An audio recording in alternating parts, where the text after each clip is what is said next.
5 pria muda diculik dari tempat umum, lalu disiksa dengan cara yang sangat spesifik dan teknis.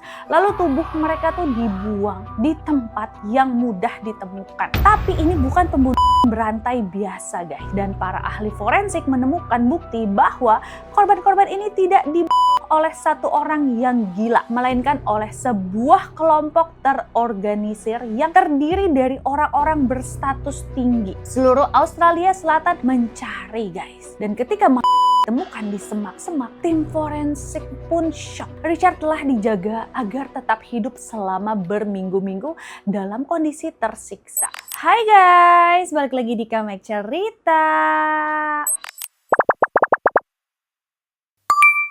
Kali ini aku bakalan bahas satu cerita ya. Ini tuh tentang pembunuhan lagi ya guys ya. Jadi ini tuh kejadiannya ada di kota Adelaide. Kota dengan dua wajah. Sebelum gue lanjut ke ceritanya ya, boleh banget subscribe ya guys. Terus di like, di komen-komen, di share ya. Kalau misalnya lo mau dengerin di Spotify juga bisa ya guys. Langsung aja klik Kamek Cerita gitu. Adelaide dikenal sebagai City of Church atau kota gereja. Ini adalah sebuah tempat yang terlihat tenang, sopan, dan sangat tradisional di Australia Selatan. Namun di balik fasad suci ini ya, Adelaide menyimpan reputasi sebagai ibu kota paling aneh dan mengerikan di dunia. Antara tahun 1979 hingga 1983, sebuah bayangan tuh jatuh di kota ini ya guys ya. 5 pria muda diculik dari tempat umum, lalu disiksa dengan cara yang sangat spesifik dan teknis.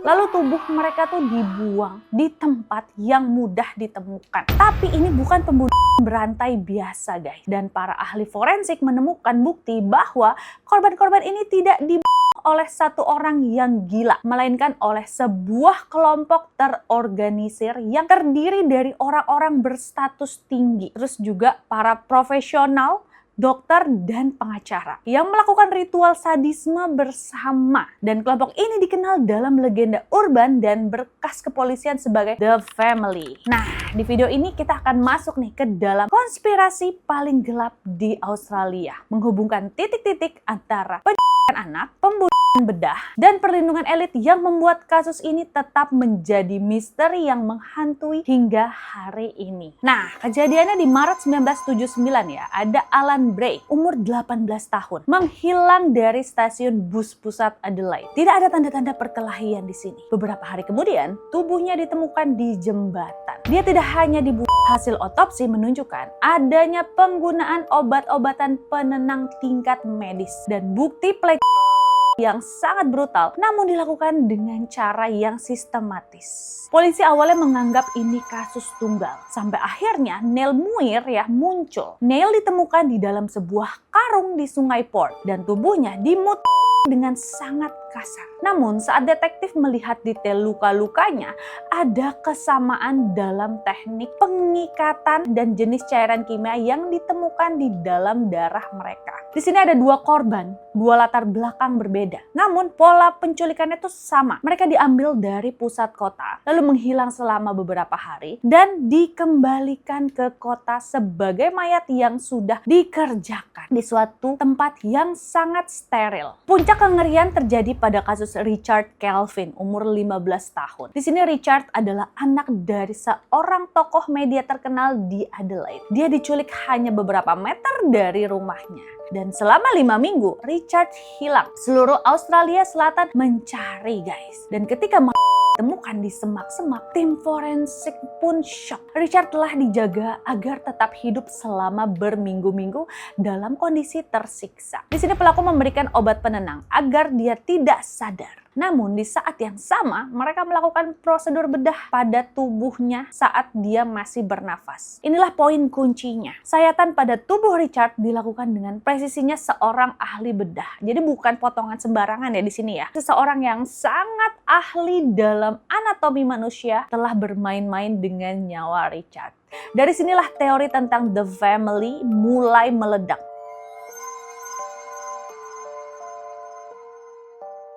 Tidak mungkin seorang gelandangan atau orang gila biasa bisa melakukan prosedur medis serumit itu di tempat persembunyian. Dan di sini polisi akhirnya mengarah pada satu nama, yaitu Bevan Spencer von Einem. Seorang akuntan yang memiliki obsesi aneh terhadap pria muda dan prosedur medis. Di rumahnya, polisi menemukan koleksi buku anatomi bedah dan obat-obatan yang sama dengan yang ditemukan di tubuh para korban. Namun, von Einem bukan orang sembarangan. Dia memiliki koneksi. Dia sering terlihat berada di klub-klub elit bersama pria-pria berjas rapi. Dan saat dia ditangkap untuk pembunuhan Richard, von Einem tuh tetap diam 1000 bahasa. Dia tidak pernah membocorkan siapa teman-temannya. Dan satu hal yang pasti, von Einem tidak mungkin melakukan penculikan penjagaan selama 5 minggu. Dan pembedahan sendirian tanpa ada bantuan logistik atau tempat rahasia yang aman.